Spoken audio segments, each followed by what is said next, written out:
les 5 étapes du processus d'achat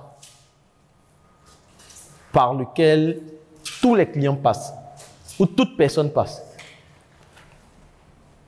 Voici les 5 étapes du processus d'achat. La première étape, c'est l'étape de la reconnaissance du problème. À quoi correspond cette étape qui est l'étape de la reconnaissance du problème? Lorsque nous devons acheter n'importe quel produit, la première étape, c'est de constater le problème et ensuite essayer de trouver la solution. Le problème, ça peut être le fait que vous avez faim. Comme j'ai faim, il faut que je trouve de la nourriture. Vous remarquez que vous n'avez plus de stylo. Comme j'ai plus de stylo, il faut que je m'achète un nouveau stylo. Vous remarquez que mais la chaussure là, ça commence à devenir bizarre, hein, ça se décolle tout ça. Il faut que je répare la chaussure. Ou bien il faut que j'achète une nouvelle chaussure. On m'a invité même samedi là. Il a porté quoi pour partir? Il me faut un truc jazz, un truc vraiment choco façon là. Donc on va identifier le problème. Première étape. Moi-même mes habits, il faut que. Donc on va toujours identifier. Moi-même mes cheveux ont poussé. Hein. Mine de rien, ça me rend vilain. Il faut que je parte me coiffer. Donc voici la première étape. Avant qu'on achète quelque chose, un produit ou un service, on va d'abord identifier le fait que nous avons un problème qu'on va chercher à résoudre. Première étape du processus d'achat. Ça commence par l'identification du problème. Voici pourquoi vous, en tant qu'entrepreneur, vous devez être des personnes qui identifient les problèmes afin d'apporter des solutions à ces problèmes pour permettre aux personnes qui ont identifié leurs problèmes qui viennent vers vous pour acheter la solution au problème. Après avoir identifié le problème, parce que là, nous nous mettons dans la peau du client. Quand nous remarquons que la chaussure est devenue bizarre, quand nous remarquons que nos cheveux ont trop poussé, quand nous remarquons que nous avons besoin de nouveaux vêtements, la deuxième étape va consister à faire quoi? À rechercher des solutions. Je remarque que j'ai faim. Je vais chercher à manger. Donc, je vais chercher ce que je peux gagner de la nourriture. Donc, c'est comme ça qu'on va partir soit sur Internet ou qu'on va sortir de la maison, aller de façon physique pour rechercher la solution. Voici pourquoi vous, en tant que vendeur, vous devez comprendre que les gens vont commencer à rechercher des solutions et que vous devez être le plus visible possible. Parce que si vous n'êtes pas visible, il sera difficile que les gens puissent, pendant la phase de recherche de solutions, vous identifier. Après avoir quitté la recherche de solutions, on va évaluer les options. On va évaluer les options. Et comment ça se passe? Lorsqu'on veut manger, par exemple, j'ai trop pris d'exemple avec le gars, je vais changer. Même si peut-être des fois, musulmans n'ont pas aimé la viande de porc.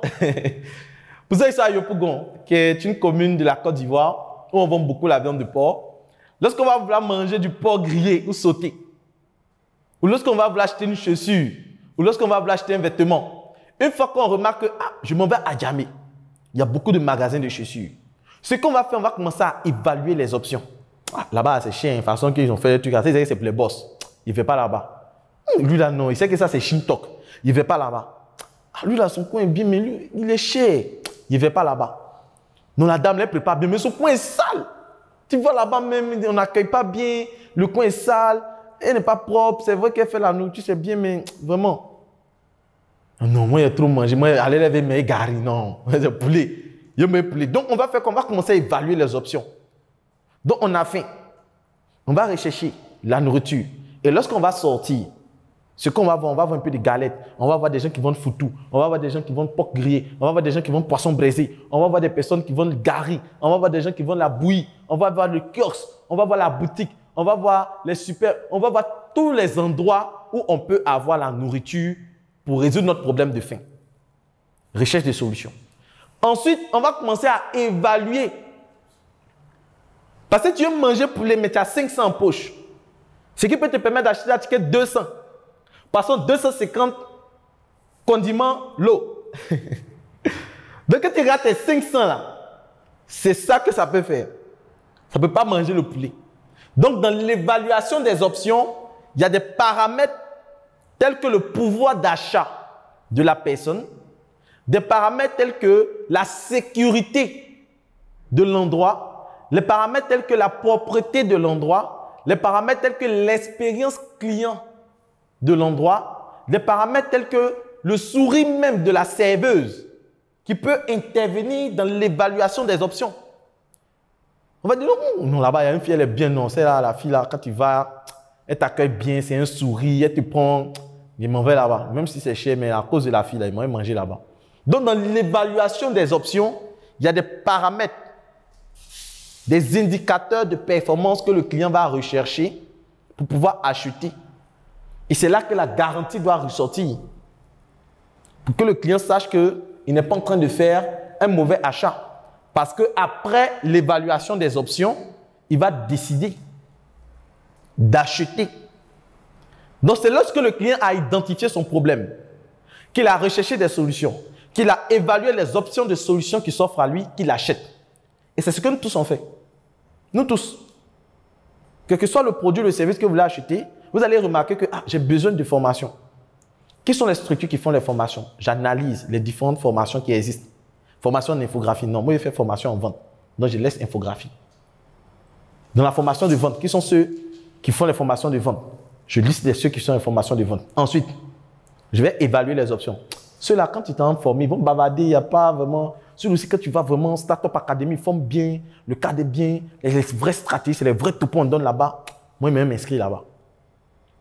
Et une fois qu'on a payé, la dernière étape, c'est l'évaluation après achat. Et c'est là que beaucoup de vendeurs se trompent. Les gens pensent que le processus ou le mécanisme d'achat s'arrête ici. Quand le client a décidé d'acheter, c'est fini. Non, ça ne s'arrête pas là. Il faudrait continuer au point 5. Parce que le client va évaluer. Il va dire, moi, j'ai jeté mon argent. S'il savait. On a payé tout cas.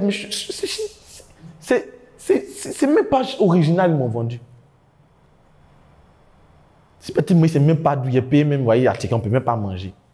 Ça l'homme a dit, il ne veut plus acheter là. Il ne faut plus pas acheter là-bas. Surtout si on a envoyé l'enfant, c'est l'enfant qui a subi. Tout on va pour aller acheter une bonne nourriture, si tu vas acheter les conneries, mon dernier bien qui me restait, tu vas jeter l'argent là comme ça. Donc, on ne va plus vouloir acheter. Donc, lorsqu'on va identifier encore à nouveau le problème, on va te supprimer parmi les options. Donc, vous devez comprendre. Et en tant qu'entrepreneur, ça va vous positionner. Comprendre que lorsque des personnes sont en train de faire du marketing, ils vont faire quoi? Ils vont évaluer les options. Donc, il faudrait que moi, je puisse me positionner afin que dans les évaluations des options, je sois la meilleure option possible sur le marché. Et nous avons vu au niveau de l'aspect ou la dimension persuader, ce qu'il faut mettre en avant pour influencer et pour persuader. Donc, sauf si vous êtes en train d'influencer des gens, sauf si vous êtes en train de persuader les gens. Donc, à chaque fois que vous aurez l'occasion d'échanger avec des personnes, vous devez les influencer. Pas les mentir, mais les influencer. Par votre niveau de langage, par votre expertise, par votre dextérité, par votre simplicité d'explication de certaines notions. Et ici, pour que votre communication, pour que votre vente puisse impacter, puisse correspondre à la solution que les gens ont besoin, vous devez résoudre l'équation entrepreneuriale. L'équation entrepreneuriale, c'est que vous devez résoudre un problème. Un problème où vous apportez la solution. Et ça, nous l'avons détaillé dans le module « Comment trouver une idée et passer de l'idée au business ». Donc, le X pour le problème et la solution. Le Y pour la population qui est touchée par le problème, qui rencontre le problème X. Et le Z, ce sont les moyens de communication qu'on va adopter pour pouvoir toucher la population qui est concernée par le problème.